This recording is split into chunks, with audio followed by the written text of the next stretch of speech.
Ser podcast.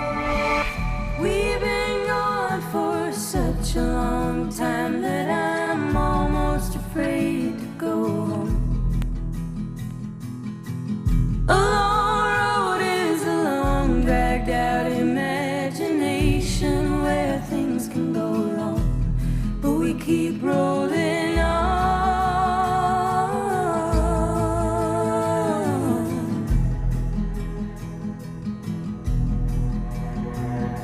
No, doctor, but if I was guessing, I'd say it was just growing pains.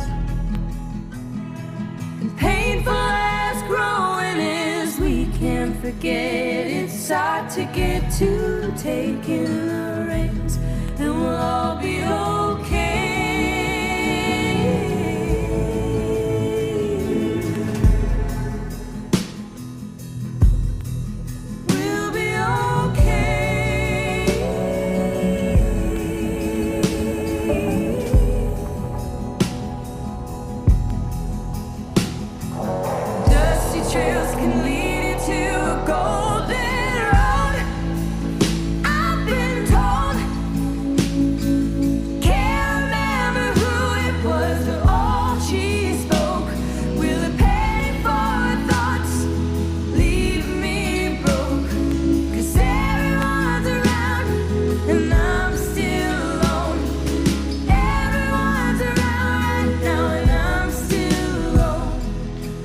Juanjo Millás, buenos días.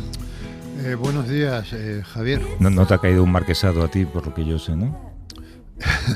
No me ha caído un marquesado, pero me ha hecho reflexionar mucho esto, porque yo, claro, creí que ya no esto era una cosa del pasado, no creí que siguiera sucediendo, ¿no?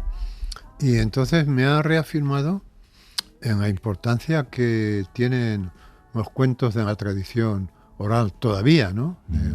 Decir, porque en una semana en donde, en fin, estamos rodeados de guerras, de noticias desagradables, de un mundo, digamos, muy turbador, ¿no? En donde el mundo del trabajo está tan mal, en la vivienda, o sea, que todo se parece mucho a los cuentos populares, ¿no? A los padres que se tienen que quitar la comida de la boca para dársela a su hijo y tal. Mientras el rey vive en el castillo. En la montaña, en el castillo, el rey está produciendo marqueses. Es justo lo que el país necesita, más marqueses. Como el que produce tuercas, ¿no? Me ha parecido maravilloso porque es una mezcla, es justo un cuento de la tradición oral. Y por eso yo no me canso de decir que los cuentos de la tradición oral tienen una vigencia atroz. Yeah. Porque, ¿a qué viene esto ahora? El otro día teníamos la conversación sobre si habrían avisado primero a los, iba a decir damnificados, ¿no? A los agraciados con el título del marquesado para asegurarse de que lo aceptan. Hombre, no, porque claro, tú, si te dan ahora un marquesado, te dan el Nobel de Literatura y salvo que seas, yo que sé, Bob Dylan al cuadrado, seguramente irás y lo aceptarás, pero te dan un marquesado y claro, igual dices que no. Entonces, te llamaría alguien antes para tantearte, ¿cómo sería esa llamada, no? Vamos a ver, Javier. O sea, es que si eso está pactado, en la Casa Real no se arriesga a un no. Pero jugábamos con la idea esta, ¿no? De, si llamaran a Juanjo, qué divertido sería que dijera que sí. Y que luego te dieran el marquesado y cuando te lo dan dices, pues no lo quiero, os he engañado a todos, ¿no? No, pero eso resulta feo. Las instituciones de este tipo, las instituciones que son vaticanistas, juegan mucho a esto, ¿no? Llegan intermediarios y tal, y te dicen, oye, ¿tú aceptarías? Sí. Tal, y terminan siempre con esta conversación no ha existido. Así funcionan las instituciones vaticanistas, que hay muchas, porque el Vaticano es modelo para muchas cosas, ¿no? Y entonces eso es impensable que no esté pactado, ¿no? Pero lo increíble es que lo increíble es que eso siga sucediendo, pero claro que siga sucediendo justo como sucede en los cuentos populares, que mientras a alguien están matando de hambre allá abajo de donde está el castillo, los marqueses están, en fin, tomando tortitas con nata, ¿no? Y tal. Y luego, no creas que no deja de ser cómico, aparte, o sea, es súper cómico. Si viviera, ¿cómo se llamaba aquel autor de viñetas que hablaba mucho de marqueses? Aquel que tenía un chiste muy bueno, porque tú te acuerdas que durante una temporada hubo una campaña contra los incendios del verano que decía: cuando un monte se quema, algo suyo se quema. Sí. Y había un viñetista muy famoso que escribió una viñeta que decía: cuando un monte se quema, algo suyo se quema, señor conde. Claro. Entonces, bueno, pues era una cosa tan... Serafín Rojo, Chumi Chumi. No, era Chumi.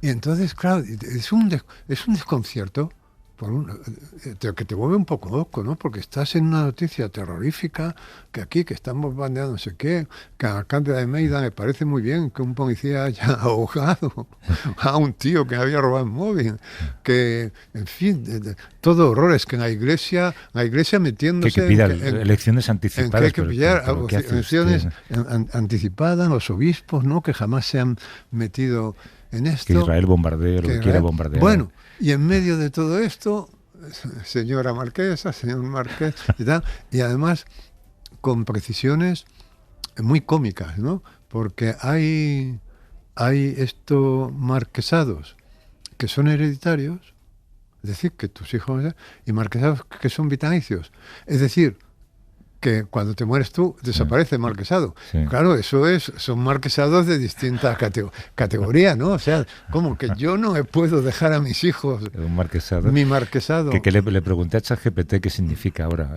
que te concedan Ser el título marqués. de básicamente te tienen que llamar o puedes exigir que te llamen ilustrísimo señor o ilustrísima Marqués. señora.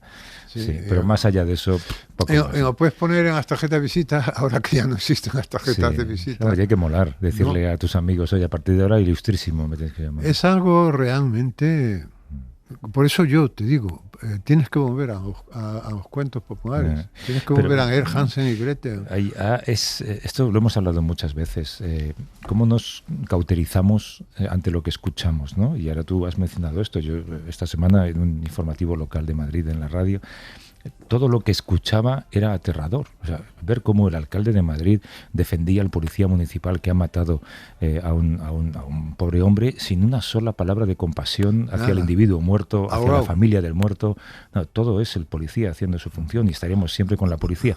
Es un caso, vamos, haciendo su función, en Estados Unidos, algo menor que eso, fíjate en lo que desembocó con las protestas de George Floyd.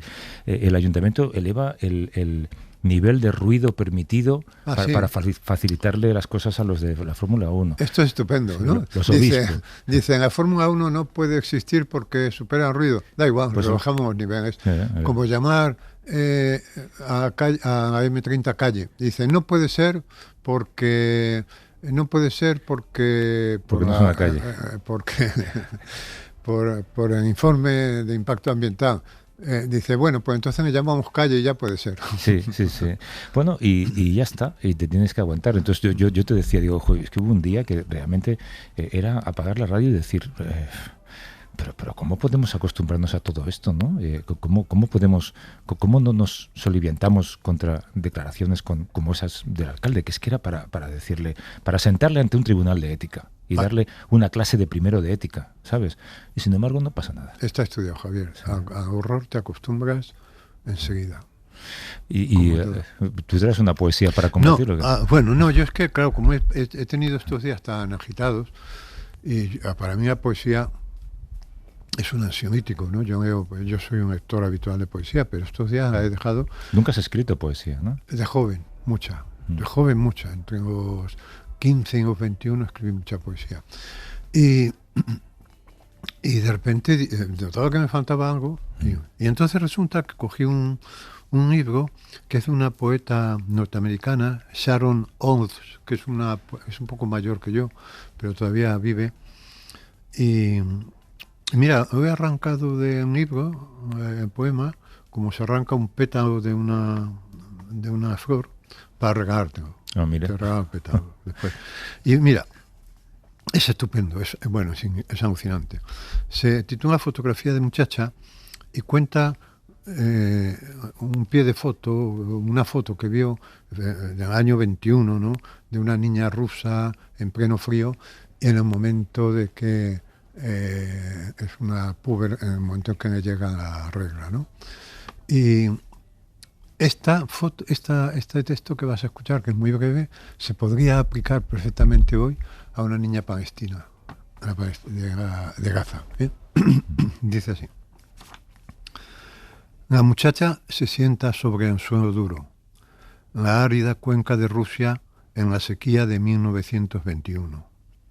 Anonadada, los ojos cerrados, la boca abierta, un viento crudo y caliente le echa arena en el rostro.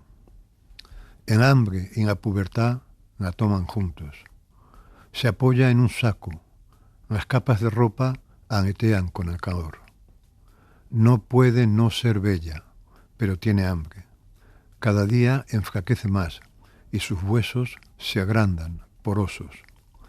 El pie de foto dice que va a morir de hambre ese invierno, junto con millones de semejantes. En lo profundo de su cuerpo, los ovarios sueltan los primeros óvulos, dorados como gotas de cereal. O sea, estos últimos versos los voy a leer otra vez porque es brutal, porque en esa situación de hambre y tal tiene su primera regla, ¿no? En lo profundo de su cuerpo, los ovarios sueltan los primeros óvulos, dorados como gotas de cereal. Hombre, es que entre escuchar esto o una declaración de Almeida... Es que esto debería tener la capacidad de parar todas las guerras, ¿no? Y toda el hambre y todo. Es increíble, ¿no te parece increíble? Sí, de hecho estoy pensando todavía en la carga que lleva. Pues es un libro estupendo, se titula Los vivos y los muertos y los vivos. Es un libro antiguo, es del año 82, pero ha salido ahora. ¿Tú crees que se lee poesía? Yo tengo que confesar que no leo poesía. No, se lee muy poca poesía. Y es tan profiláctica, es tan curativa, ¿no? Yo es que precisamente estos días con el ajetreo de la promoción y tal me han dejado un poco, y ayer dije, joder, estoy un poco nervioso y tal, y es porque un poema te calma. O sea, tú lees este poema y dices, bueno, qué absurdo todo, ¿no? O sea, pero te sorprende la poca capacidad de las palabras porque claro, o sea, un asesino de estos lee este poema y se tiene que morir de vergüenza. Yo creo que le da igual. Tiene que morir de vergüenza. La poesía debería tener la capacidad de parar en un mundo un poco, ¿no? Pero bueno, con que lo pare para ti y para mí, de momento, yo te voy a regalar para pues que te lo agradezco. Y me vayas despacito, porque es fantástico, es fantástico. Tú distingues entre escritores y poetas. Siempre que hablamos o viene por aquí Manuel Vilas, tú siempre le defines como poeta, como que hay es un escalón distinto, no sé si anterior o posterior o diferente, como que es más turbulento en su interior, ¿no? O más... Bueno, ser poeta es un más que se puede ser en la vida, porque a través del poeta, yo he dicho muchas veces, abran los dioses, ¿no? Bueno, novelistas vamos a la obra y ponemos un ladrillo encima de otro a base de esfuerzo, pero el poeta es un iluminado. Los poetas ven cosas que a lo mejor siglos después ven los científicos, las intuyen, ¿no? La poesía es lo más, la poesía es lo más. Por eso se suele decir también a veces que uno a lo que aspira cuando quiere escribir es a ser poeta. Si no consigue ser poeta, se hace novelista.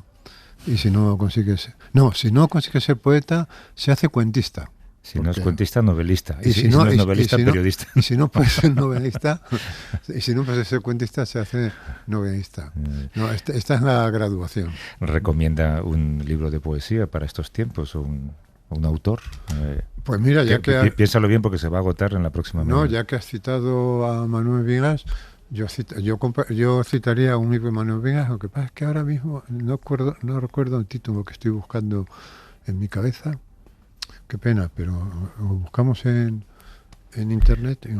Es que es un libro que me gusta mucho a mí, de Manuel Vilas. Sí. Lo voy a buscar. Busca libros de poesía de Manuel Vilas. Es que es un libro que me gusta mucho. Yo soy despamiento, o sea que no te hago. Esto es radio en directo, 2 millones de personas esperando que tú te crees. Aquí- Libro de poesía, Ay, con un dedo además, el libro de poesía de Manuel Vila. Me tenía que haber preguntado a ChatGPT. Juanjo, avanza. Ya, ¿Por dónde vas? no, es que están sacando solamente en Una las- sola vida, las el novelas. hundimiento. No salen los libros de poesía. Ay, ahora las coquis. Luego, Bueno, mira. luego te paso una lista completa de libros, escoges tú. Luego como dices, es que, joder, no me viene el título ahora. Y es un título, además que es un título estupendo. El hundimiento, no sé. El hundimiento. Ay, El hundimiento. vale. El hundimiento. Bingo. El hundimiento de Manuel Vigas me encanta ese libro. Mira, por cierto, me manda un mensaje Iñaki Gabilondo, que el de los chistes de Marquesas era Serafín. Era Serafín, lleva razón. Sí. Lleva razón, Iñaki, es verdad. No, pero sin embargo, la viñeta esta de cuando un monte se quema, mucho, era de Chumi. Seguro, sí. Ahora los chistes hemos hablado muchas veces, Juanjo, de cómo una decisión en un momento dado cambia por completo el rumbo de nuestra vida y de nuestra historia, y tomamos pequeñas decisiones muchas veces que no sabemos el significado que tienen. Un ejemplo clásico es el de esa fiesta en la que a lo mejor vas y conoces a la que va a ser tu pareja de toda la vida, pero que perfectamente podías no haber ido, Sí. y tu vida habría sido completamente distinta. Y luego están esas otras decisiones más pensadas o tomadas a conciencia. Y leyendo tu última novela, ese imbécil va a escribir una novela, había un pasaje, claro, yo siempre que te leo, y de hecho siempre que te escucho, no sé lo que es verdad y lo que te estás inventando. De hecho, en las últimas semanas, no voy a decir en cuál para que la gente no lo busque, contaste una anécdota que me parecía fantástica y luego me dijiste, es tan buena que era mentira. Esto es verdad, que me lo dijiste. Y leyendo tu última novela, haces una mención a algo que también aparece en El Mundo, que es tu otra novela autobiográfica, pero que yo había olvidado. Y es tu paso por un seminario. Que yo lo leí, lo dejé pasar y pensé, esto Juanjo se lo ha inventado. El hecho de que pasó por un seminario. Y resulta que es verdad que pasaste por un seminario, ¿no? Sí, pero fíjate que es que mucha gente, cuando ha ido ese imbécil, ha pensado que el capítulo dedicado al seminario, ¿no? Sí. Es un invento, ¿no? Y claro, me ha traído a la memoria, me ha gustado mucho, porque me ha traído a la memoria una especie de decálogo que tenía Julio Ramón Ribeiro para que un relato fuera un buen relato. Y una de las normas de ese decálogo decía, para que un relato sea un buen relato, lo real debe parecer inventado y lo inventado debe parecer real. Eso lo aplicas tú en tu día a día, ¿eh? O sea que en este caso lo real, que yo es verdad, pasé por el seminario y lo cuento en la novela, sin embargo se está leyendo como si fuese Pero inventado. es real que en un momento de tu vida tú podías haber tomado la decisión de ser sacerdote. Sí. O la decisión me habría tomado a mí, ¿no? Yeah. En fin, fue un momento complicado. ¿A qué? ¿Sabes por qué? ¿Por qué? Porque finalmente no lo decidí yo. O sea, yo decidí ir al seminario. Yo tuve ahí una experiencia, imagínate, en plena adolescencia, pues mística, porque claro, todo es muy potente. Últimos años de la adolescencia, supongo serían, ¿no? Entre los 15 y los 18. 15 y 18. Fíjate, muy No, fuerte, no, ¿no? entonces, Un momento brutal, un momento en el que todo se exagera, ¿no? Y también la mística, y además era una orden, los obratos de María Inmaculada, que era de misiones, que se dedicaban a las misiones, con lo cual había ahí una cosa aventurera, ¿no? De irse por el mundo y tal. Y yo estudié parte del bachillerato en un seminario, y luego cuando terminas en el bachillerato, y cuando terminas el bachillerato, hay un año muy bonito que se llama el noviciado, que es muy bonito porque es un año en el que estás contigo mismo todo el tiempo. O sea, es un año dedicado a la meditación. Pero espera, ¿tú entraste creyendo y saliste ateo? Bueno, yo no llegué al ateísmo de un día para otro. El ateísmo es un proceso, ¿no? Te vas despegando. O sea, no hay nadie que se levante ateo, ¿no? o que haya algo y diga esto es ateo, sino que te vas desprendiendo. Y por otra parte, quien ha tenido una formación religiosa tan fuerte como la mía, es como el alcohólico. El alcohólico siempre será alcohólico, ¿no? Religioso siempre será religioso. Es decir, yo estoy muy interesado por los procesos de orden espiritual. No creo en la Iglesia, no creo en el Dios que nos han enseñado, pero yo reconozco en mí una dimensión espiritual muy potente, y esto lo cuento. No lo suficiente para que te acepten como budista. En el libro, por claro. mucho que lo intentas, pero... No me aceptan en el budismo todavía, pero bueno, ni en el hinduismo tampoco. Pero bueno, el caso es que en el noviciado, como te decía, es un año fantástico, porque es un año en el que estás contigo mismo, meditando, rezando, orando, para prepararte luego ya para los estudios filosóficos y teológicos, ¿no? Fueron 2 años entonces en el seminario. No, fueron 3. 3 años. En el seminario, y 1 que no llegué a completar en el noviciado. O sea, hubo un momento en el que lo dejaste. Pero me dejó, pero ¿es por qué? Porque en el noviciado, una de las cosas que hacías era llevar un diario. Ay, madre. Y entonces, por las noches, llevabas un diario de cómo había ido el día. Ay, que te lo pillaron. Y no, pero ese diario lo veía tu director espiritual, digamos, que tenía... Sí, tú lo escribías, pero ese diario lo veía y tal. Y como consecuencia de la lectura de ese diario, me invitaron a irme.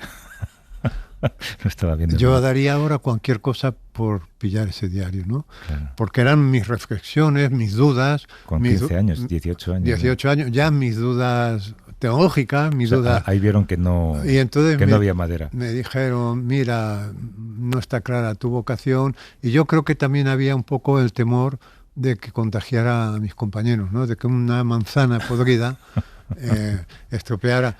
Pero es verdad esto que te digo, o sea, que me invitaron a irme por las cosas que yo escribía en el diario. Si no me hubieran invitado a irme, pues vete a saber. Una pregunta compleja te voy a hacer. Cuando te invitaron a marcharte y te marchaste, ¿crees que defraudaste a tus padres? Sí. Bueno, yo tuve una sensación tremenda de haber desahuciado a mi familia, que era a mis padres, y luego a mí mismo, porque de repente, después de 3 años y pico de esa intensidad, a esa edad, sales a la vida y tardas en pillarle a punto a la vida, ¿no? O sea, recolocarte, tu identidad cambia. Por eso yo digo a veces que yo estaba al servicio de un yo que yo no he sentido como mío. Yo no he sentido, esto lo cuento también en el libro, yo no he sentido que yo tenga un yo. Yo he tenido una prótesis de yo.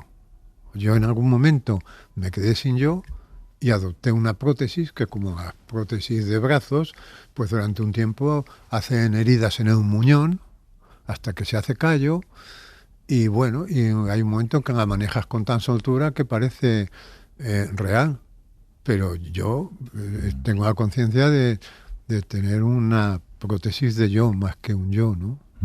Claro, si no hubieras sido invitado a dejarlo, el siguiente paso habría sido el escolasticado, ¿se dice? El escolasticado, que eso es fantástico, porque también porque son 5 años dedicados al estudio de la filosofía y la teología. Y ya sabes tú que Borges decía que la teología pertenece al género fantástico. O sea que para mí habría sido un máster en literatura. Habría gozado mucho, porque yo gozaba mucho con las humanidades y sacaba muy buenas notas, además. ¿Eso habría sido en Madrid, en Pozuelo? Eso habría sido en Pozuelo. Sí, sí. Y después, si yo hubiera sido muy buen estudiante, que creo que sí, porque ya lo era, me habrían mandado quizá a Roma, quizá a una universidad europea de prestigio, o quizá me habrían mandado a las misiones, pero generalmente las buenas cabezas desde el punto de vista de los estudios se procuraba que se cultivaran más. Pero espera, entonces, además conociendo tu afán por no defraudar y por agradar y lo bien que te habrías desenvuelto, en ese marco ya un poco más intelectual posterior en Roma, si tu carrera hubiera avanzado, igual no serías el escritor Juanjo Millás, serías el Papa Juan XXIV. No, bueno, el Papa no, yo en mis fantasías de clase media, aún más que pienso que habría llegado ese obispo, a cardenal cuando he bebido un poco, ¿no? Pero a mí, sabes que, no sé, te conté, me ocurrió, la última vez que estuve en Roma, yo, en los viajes que he hecho a Roma, nunca había ido al Vaticano, porque me producía cierto malestar. Yeah. O sea, porque tú sabes que cuando tomas un camino en la vida, un fantasma de ti sigue por el camino que tú no has tomado. Claro. Y entonces al final de la vida vas tú, pero rodeado de los fantasmas que han tomado los caminos que tú despreciaste o no. Y entonces me daba pánico, yo creo que encontrarme conmigo mismo allí en el Vaticano, ¿no? Bueno, y en el último viaje estaba en un hotel relativamente cercano, ¿no? Y dije, venga, tengo que visitar el Vaticano. No, tengo que superar esto, ¿no? Y entonces, en fin, en la avenida que lleva a la Plaza de San Pedro, yo sobrecogido a medida que avanzaba, era como si avanzara hacia la divinidad, no te puedes imaginar el sobrecogimiento con el que yo iba llegando a la Plaza de San Pedro. Y cuando llegué, salió de algún sitio un príncipe de la iglesia, porque iba vestido de príncipe, ¿no? Era un obispo, un cardenal. Muy guapo, alto, joven y tal. Y lo miré y dije, joder, yo podía haber sido esto. He tirado mi vida a la Mis padres estarían tan orgullosos. He tirado mi vida a la basura, ¿no? Oye, esta noche, antes de empezar el programa, por cierto... Bueno, pues esto que parece inventado... Esto es verdad. Esto es verdad. Que se me ha ocurrido pedirle a ChatGPT que me hiciera una imagen del escritor Juanjo Millás como si fuera papa. Me ha preguntado con qué edad. Le he dicho con la edad que tiene ahora mismo. He estado a punto de decirle, házmelo con gafas de sol, pero he evitado el contraste. Y entonces ha hecho una imagen muy divertida, que no sé si te importa que pongamos en redes, o tú mismo, decídelo. No la pongas no. Porque, ¿sabes qué pasa? Que es que no, el problema no es que no me reconocía a mí mismo, sino que he visto a un hermano mío fallecido. Sí. Y entonces, te ha sorprendido mucho. Es que se parece mucho a mi hermano, y entonces se parece más a mi hermano que a mí. Entonces, o sea, me ha dado un sobresalto porque yo no me había algo ahí familiar, pero no veías, pero no me acababa de reconocer. No te venía de ser un espejo aquello, ¿no? Y en un momento determinado digo, pero si es mi hermano. Y entonces no la pongáis por eso. Que durante un tiempo, desde que salió la novela y vi este pasaje, Paqui ha estado luchando para conseguir ese diario. Y ese diario de noviciado habrá sido, no sé si quemado o tirado a un vertedero, porque hay que ver la de documentos interesantes que se tiran en edificios antiguos. Yo recuerdo una visita a la prisión de Guadalajara, que está cerrada y desvencijada, y pasear por allí con Ascensión Valdés, por cierto, y ver legajos y carpetas con historias de gente que había entrado durante la Guerra Civil, y nadie se habría preocupado cuando se cerró aquel edificio de recopilar todo aquello. Pero bueno, el caso es que intentamos encontrar también... Claro, profesores imposible. Están fallecidos todos. Profesores, salvo que tengan una edad muy complicada como para mantener una conversación, pero profesores imposible. Pero hemos encontrado un compañero tuyo. Digamos que es el tuyo que siguió por el otro camino, porque él se quedó. Tú te marchaste, pero él se quedó. Pero tú fíjate que de mi curso no llegó ninguno, ¿eh? A sacerdote, dices. No, todos se fueron cayendo por el camino. Padre Baudilio. ¿Cómo está, padre? Buenos días. Bueno, muy bien. Tiene mejor memoria que Juanjo, y usted sí que le recuerda a él, ¿no? Yo sí lo recuerdo, sí. Era 2 cursos menor que yo. Sí. Recuerdo que ya entonces sobresalía, escribía muy bien.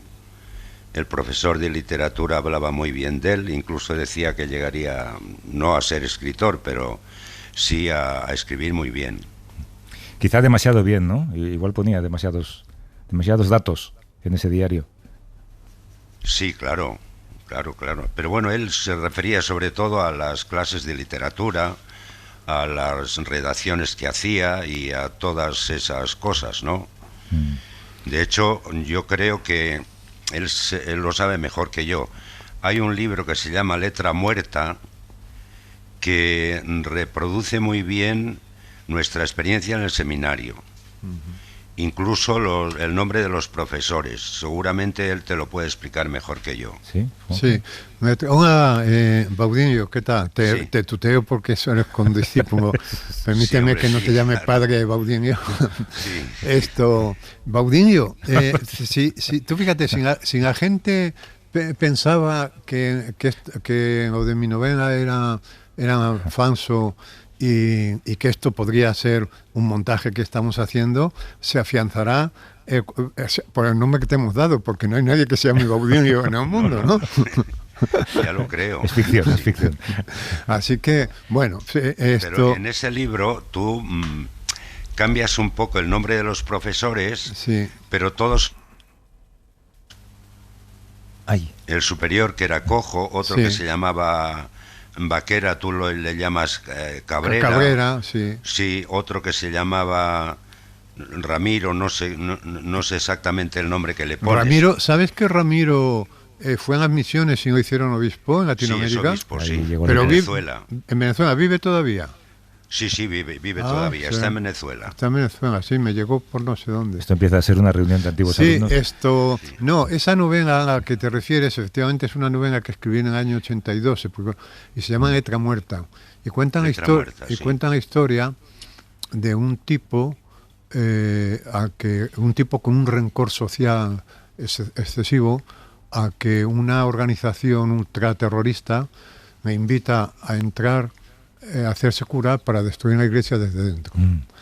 Pero una vez que entra en la iglesia, en un seminario, se hace cura y tal, la organización suspende sus contactos con él. Bien. De manera, Ian está esperando en contacto, pero no espera, pero por otra parte ya se ha acomodado a su nueva vida y, Que tira con eso, y ¿no? le da pereza, ¿no? Y entonces, bueno, pues es un terrorista de incógnito metido en... Y sin misión. Pero al final, y sin misión, pero al final investiga y descubre que la organización que le captó era la propia iglesia. Ah. Pero, a ver, hablando de esto, de ser subversivo, padre Baudilio, ¿usted recuerda a Juanjo como la manzana negra, como decía, la manzana podrida? Yo no sé como una manzana negra, yo lo que sí sé es que en un ambiente donde había mucha sumisión y cierto miedo a lo que pudieran pensar los superiores, él era una persona echada para adelante, no se callaba, decía lo que pensaba. Un poco Y supongo rebelde. que él estará de acuerdo conmigo. Sí, no recuerdo mucho. Sí recuerdo que alguna cosa así que encabecé una rebelión. En el seminario. Buen Sí, título para una novela no, también. porque en último año, aquello fue un escándalo. Nosotros en verano íbamos a casa cuando estábamos en el seminario menor, ¿no? Y en último año pasábamos directamente del seminario en Valladolid al noviciado, que estaba en Hernani, en el País Vasco. Hernani, ¿no? sí. Y entonces dijimos, joder, que ese verano que nos dejaran despedirnos de nuestra familia, que nos dieran, y encabecé una rebelión y tal, y bueno, fue un escándalo aquello porque escribieron a nuestras familias, bueno, Ay, qué disgusto y al final tus padres otra vez. y al final, qué disgusto dimos a nuestros padres, y al final perdimos la batalla. Pero bueno, oye, Baudinio, y creo que tú que has estudiado en Lovaina. Estuve en Lovaina, sí. Fíjate, una de las universidades más antiguas de Europa, ¿no? Sí, sí. Qué maravilla. A mí ¿no? bueno, yo lo pedí y en lugar de ir a la Gregoriana que se iba normalmente, pues fui a Lovaina. Sí. Y Y estudiaste allí, pues, filosofía. tengo un recuerdo muy bueno de Lovaina. No, pero Entonces, en aquel momento se estaba dividiendo la universidad, porque se estaba creando lo que llamaban Lovaina la Nueva, y esta estaba en la parte la vieja estaba en la parte flamenca. Ya. Sí, era bueno, casi la ciudad entera vivía un poco de la universidad. Ya. que habladme un poco del seminario, porque tengo una fotografía aquí del año 64 que hemos recuperado de una revista artesanal que confeccionaban los curas para enviar a las familias y mantener un poco el contacto. Supongo que tus padres, Juanjo, también la recibirían. Y en ella se ve parte del edificio, se ve una galería que creo que los aspirantes a curas pelabais patatas, ¿esto es verdad? Hombre, Claro que pelábamos patatas. Pero cientos de patatas. Pero Miles, había cientos de tantas tortillas que hacer, patatas, ¿no? sí. miles de patatas. Tú date cuenta que cuántos seríamos, Babudenio, en el Baudilio. Pues Baudilio. seríamos 130 por ahí. 130, imagínate, había tortilla de patata un día a la semana, Sí, sí. que por cierto era una de las comidas preferidas por todos. Sí, La sí. tortilla de patata ese día era una fiesta. Bueno, incluso la recogíamos de la tierra porque... Sí. Bueno, la recogíamos de la tierra de patatas y entresacábamos remolacha, ¿te acuerdas? Remolacha, sí, sí. Con el sí, frío sí. que hacía, que Sí. volvías con los dedos. Hombre, Sí, sí. ya lo creo. Sí, sí. Pero, Sí, sí. a ver, para Baudilio, has mencionado tú una expresión que es ambiente de sumisión. Habladme un poco de esto. Hombre, Mira, había una persona, Ay. prefecto de disciplina, Cabrera. que en mi época era Ramiro. Mm. Y claro, se tenía mucho miedo. Y ante cualquier atisbo de rebeldía o incluso en relación con las chicas, que siempre estaban un poco en la mente de unos adolescentes, Por lo que sea. pues había una oposición total. Sí, sí. Sí, y el miedo a las amistades particulares, a lo que se llamaban Y a las amistades particulares. sí, Las sí. amistades particulares daban mucho miedo. O sea, ya. cuando Sí. dos chicos paseaban juntos y tal, Claro. decían que como mínimo, ¿cómo era? Dos son uno. Nunquam duo semper tria. ¿Cómo repiten? Perdona. Nunquam due semper tria. Tria. O sea, nunca dos, siempre tres. Si no tres. Sí, Eso sí. me llamaban las amistades particulares, sí. Y había castigos si se incumplían las normas. Sí, había castigos, claro. Y había expulsiones. Sí, expulsiones, sí. Sí. En una ocasión hubo un motín, de eso no se acordará Juanjo, porque no sé si estaba, que quemaron unos cuervos en un campo de fútbol. Y claro, eso se tomó como un atentado casi. Y aquel mismo día expulsaron a 2 Por el crimen de los cuervos.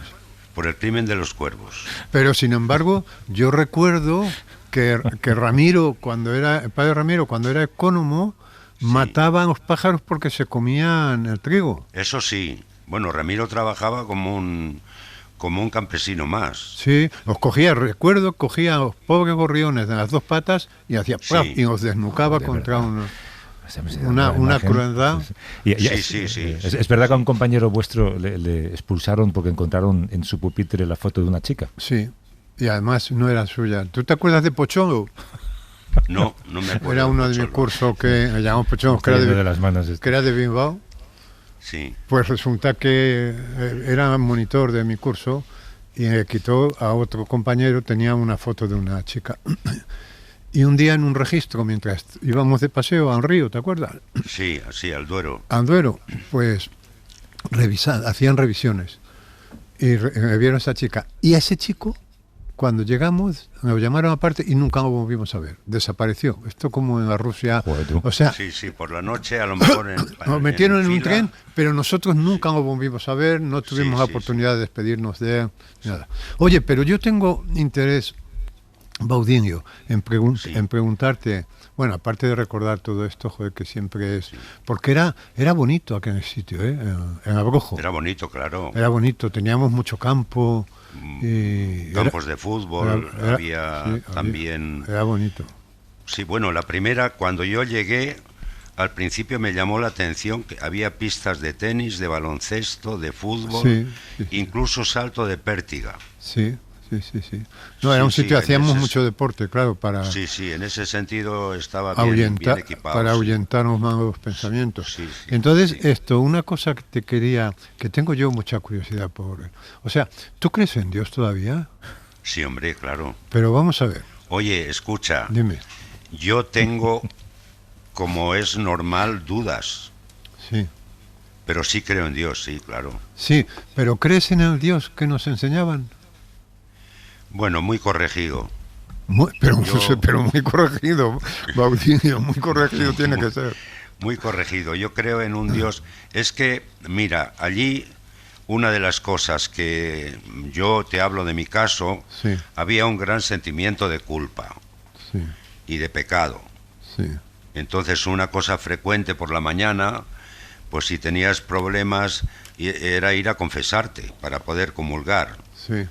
Y ese sentimiento de culpa, pues era un sentimiento hondo, que se tardó mucho tiempo en poder superar. Sí, sí. Joder, ¿te acuerdas? Ahora sigo con esto, pero ¿te acuerdas? Claro, como masturbarse era pecado mortal, ¿no? Claro, claro. Pero claro, tú imagínate a esas edades, ¿no? Pero Pues claro. lo curioso es que no nos masturbábamos. Esto es lo curioso. O sea, quiero decir que en la fe conseguía esa contención con 15 y 16 años. Sí, Esto, sí. esto Ya. cuando yo cuando lo pienso, explosión hormonal y yo, sin embargo, yo cuando lo pienso, digo, desde luego, Dios es la hostia, ¿no? Porque conseguía, bueno, pero claro, como consecuencia de esa acumulación y tal, pues de vez en cuando por la noche tenías una cosa muy bonita que os llamaban las poluciones Pues nocturnas. nocturnas, sí. Que sí, eso sí. es muy bonito, porque en la palabra, vamos, en sintagma, polución nocturna, que Sí, se sí. suponía que tú no eras responsable de ella. ¿Verdad? ha pasado, pues ha pasado, ¿no? Que el cuerpo necesitaba esa descarga, pero sin embargo sí quedaba un poco el sentimiento de si lo habías provocado tú o no, ¿no? Sí, claro, esa Y sensación. por eso te confesabas. Lo que yo te digo de ese sentimiento de culpa que estaba muy presente. Sí, sí. Sí, sí. Pero bueno, no, decíamos un Dios muy corregido, dices tú, ¿no? Sí, sí.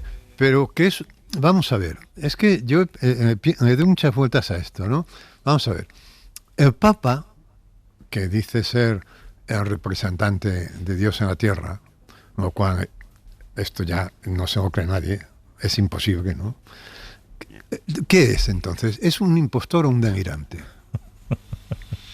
Pues mira, acabo de leer el libro de Javier Cercas, Claro. El viaje al fin del mundo, y me ha encantado. Yo también lo he leído y estaba esperando que Javier Cercas se definiera, pero no se define. No se define, no. Defínete Pero tú. bueno, a mí me ha gustado mucho, ¿eh? Sí, a mí también, Sí, sí. pero no se define. No se define, ¿Y, no. ¿Y tú qué crees que es el Papa? O sea, una persona que a estas alturas de la vida asegura ser el representante de Dios en la tierra, cosa que es imposible metafísicamente, ¿qué es? ¿A qué juega? Hombre, el Papa de entrada es el obispo de Roma.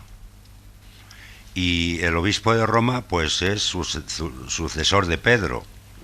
Pero en realidad es el obispo de Roma. Y yo no sé, en la antigüedad, pues los papas eran elegidos de otra manera. Yo sí creo que él es, diríamos, el que atiende un poco a todas las iglesias, como llámalo como quieras, Un patriarca jefe de espiritual. Occidente. ¿Entiendes? Sí. Claro, Pero no es el representante de Dios en la tierra, ¿no? Bueno, el vicario de Cristo. Vicario de llámalo como Cristo, quieras. bueno. ¿Quieres? Pero la función fundamental del Papa es ser pastor. Pastor. O sea, es un Pastor. líder espiritual. Sí, sin duda alguna. Vale. Pero Eso lo aceptas. Pero mira, ¿no? sí, es un líder espiritual, evidentemente, además seguido Sí, por claro. 1.000 millones. Sí, sí. Lo que pasa es que de esos 1.000 millones hay muchos miles que se creen Que realmente que realmente es el representante. es un descendiente directo de... Mira, y hace unos días ha sido el Corpus Christi, ¿no? Que es la celebración Sí. del cuerpo de Cristo.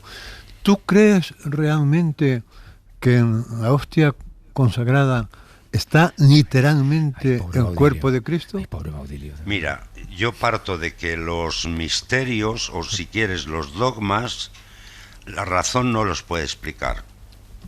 Entonces solo se pueden aceptar desde la fe que es una confianza en que lo que Cristo ha dicho es verdad. Y en ese sentido sí creo yo en la presencia real de Cristo en la Eucaristía. Ya, yo es que me hago tantas preguntas. Pero el caso, padre Baudilio, es que Juanjo, como decía antes, él tiene una dimensión espiritual que es, yo creo que ajena al cristianismo, pero que está presente en su vida, seguramente marcada por esos años allí. Usted, en cambio, yo creo que incluso sigue oficiando misas todavía, alguna, ¿no? Sí, claro. Sí. No sé, algún consejo para Juanjo, para que guíe un poco esas inquietudes espirituales hacia un lugar menos atormentado. Yo consejo no me atrevo a darle. Yo creo que él es un gran buscador, que su mente está continuamente en evolución, y que esa búsqueda le deparará un sentido de la vida que es solamente suya y por tanto valiosa, porque cada uno somos únicos. Oye, Baudilio, ¿y tú has tenido, bueno, de tu curso, cuánta gente? Pues mira, de mi curso nos ordenamos 5. Sí. Y en la actualidad, pues algunos se casaron, otro salió, O sea, se casaron, y el único significa... que quedo soy yo. O sea, que el único que quedas prácticamente eres tú. Y, Sí. y tú has tenido crisis de fe en algo o ha sido una Hombre, carrera. Claro has que tenido? sí, claro. Y sabes una cosa, que yo he leído muchísimo, tanto de literatura como de filosofía y todo eso. Sí.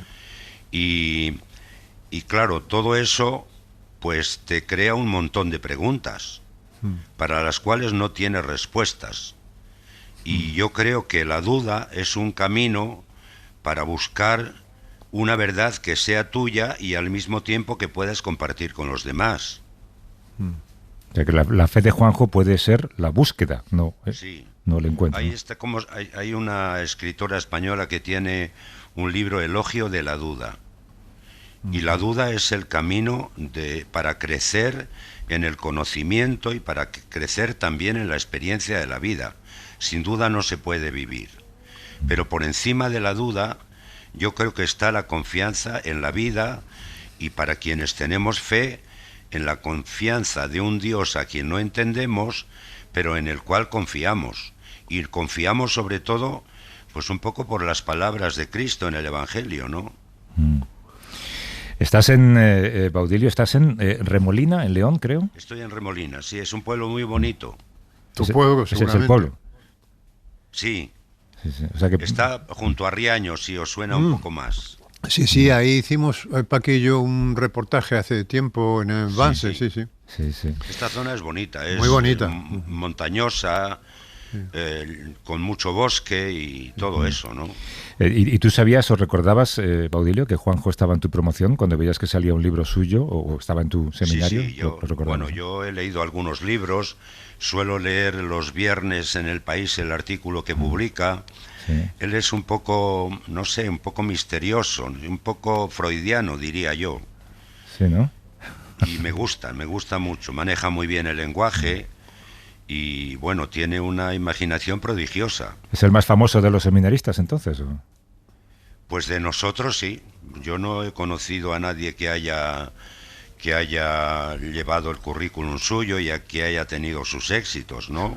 Oye, Baudilio, ¿y qué piensas tú cuando ves que hay esta asociación entre, digamos, ateísmo y progreso? Quiero decir, el progreso, en fin, por llamarlo de algún modo. Pero quiero decir que en los seminarios están cerrando, ¿no? Las vocaciones están prácticamente se están buscando en países pobres, o sea que hay como una asociación entre pobreza y Dios, ¿no? Sí, sí. De hecho, los oblatos pues están creciendo en Sri Lanka, en la India, en África del Sur y por ahí, mucho más que en Europa. Pero la orden sigue fuerte. Sí, sigue, sí. Ahora, actualmente el superior general es un español. Pues padre Baudilio, que le agradezco muchísimo esta conversación y que haya querido hacer esto. No era fácil aceptarlo y ha sido Pues yo usted os lo amabilísimo. agradezco también a vosotros. Me ha sido muy agradable escuchar a Juanjo, escucharos a vosotros, y me gustaría encontrarme con él alguna vez en Madrid. Pues claro que Lo sí. haremos. Intercambiar Yo teléfonos. vivo ¿no? en Madrid también. Lo haremos. Pues mira. Un día que estés en Madrid te puedes venir a la emisora Claro. y seguimos Ah. charlando. Sí, A la sí. Gran Vía. A la Gran Vía, La sí, Gran sí. Vía, claro que Gran sí. Vía 32, ¿no? Ahí Exacto. está, ahí estamos Ahí ahora estamos. mismo. Invitado queda. Habría sido un buen papa, Juanjo, ¿eh? Pues no lo dudo. hubiera sido de rompe y rasga. Desde luego, imaginativo habría sido seguro. Sí, sí, desde luego. Padre Baudilio, desde un pueblo de León que se llama Remolina. Molina. Muchas gracias por la conversación, suerte con todo y bueno, pues en uno de estos días organizáis una comida y habláis de vuestra fe y de vuestras cosas. Pues nada. Un abrazo muy fuerte, Baudiño, y gracias. Vale. Juanjo, venga. Cuídate. Hasta luego. Adiós. Estoy seguro de que el camino de vuelta a casa, Juanjo, tu cabeza va a ser, como decía él, una continua evolución y ebullición, las dos cosas, ¿no? Completamente, porque ha sido, emocionalmente esto ha sido, Hombre, claro. quiero decir, muy Vale. fuerte, ¿eh? Pues espérate a la semana que viene, que tenemos otra preparada. Hasta luego, Juanjo. Hasta luego.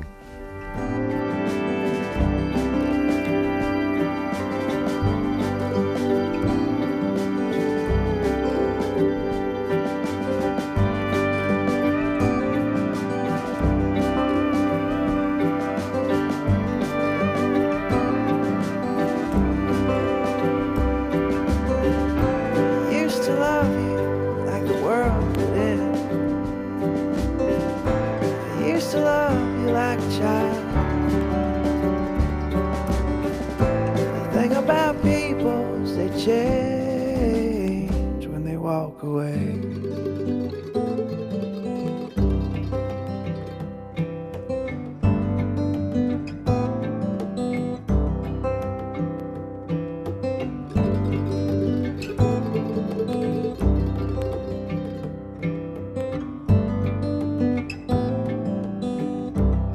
Para no perderte ningún episodio, síguenos en la aplicación o la web de la SER, Podium Podcast o tu plataforma de audio favorita.